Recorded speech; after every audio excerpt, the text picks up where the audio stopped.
Chapter 1 Crash. The night pulsed with music and chaos, a rhythm Deagan had learned to survive on.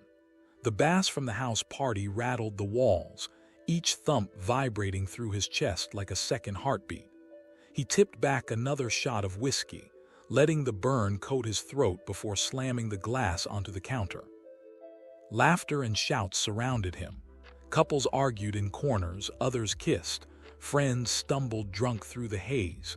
He was both part of it and apart from it, always moving, always searching for something he could never quite find. "Deagan, you're on fire tonight, man," a friend yelled over the music, handing him another drink. He took it without thinking. "Slow down," a voice behind him said. He turned to see Mara, his ex-girlfriend. Even in the chaos, her sharp eyes cut through him. She looked good, too good, and it made him ache with regret. "You shouldn't be here," he said. "And you shouldn't be drinking like this." Her words were soft, but there was steel underneath. "One day, you're going to kill yourself." He forced a smirk. "Not tonight." Mara stared at him a moment longer before shaking her head and disappearing into the crowd.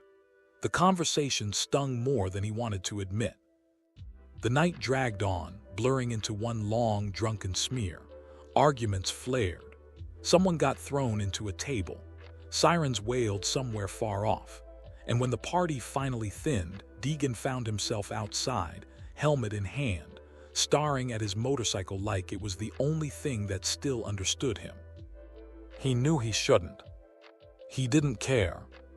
The engine roared to life, a growl that cut through the cool night air. He revved it hard, letting the vibration run through his bones.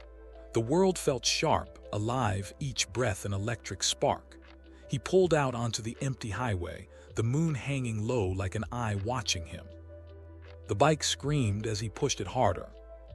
50, 60, 70. The wind whipped against his face, tearing at his hair and jacket.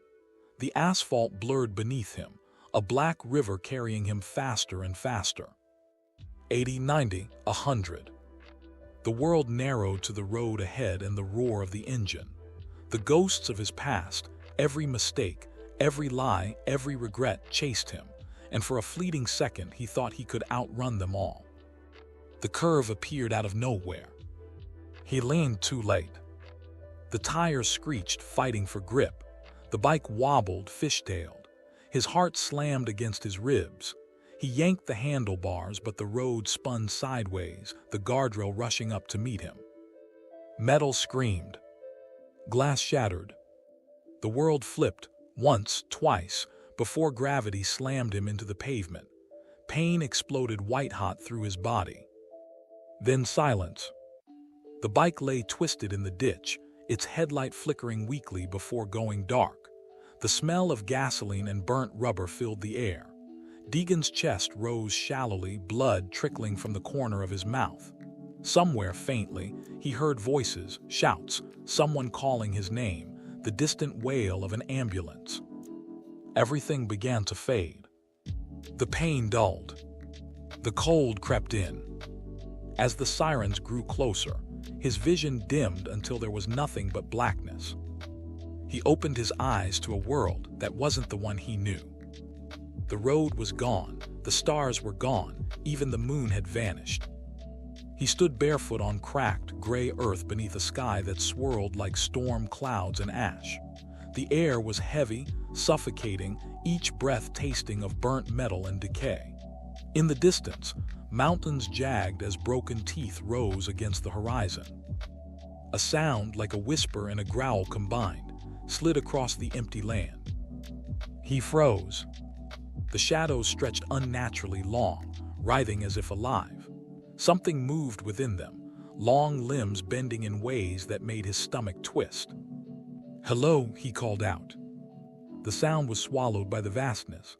The shadows twitched. A voice, deep and cold, rolled through the air like thunder. "Deagan." He spun in every direction, but there was nothing, only the voice echoing inside his skull. "You've finally come to where you belong." The ground beneath his feet cracked, glowing faintly red. Heat licked up his legs. The The smell of sulfur filled his nostrils. Far off, something screamed, a sound so inhuman it made his blood freeze. "No," he whispered. "No, this isn't real." The voice chuckled, a sound like rocks grinding together. "This is more real than anything you've ever known." The shadows surged forward. A clawed hand shot out from the darkness, grabbing his ankle. He screamed, kicking, but the grip was iron. The ground split wider, flames licking the edges. "You lived your life in sin. You thought there would be no cost." He clawed at the dirt, dragging himself back, but the hand yanked harder, tearing skin from his leg. The shadows laughed.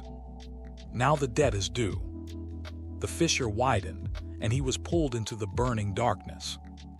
The last thing he heard before the world swallowed him whole was the voice, whispering like a promise. "We will keep you here, forever."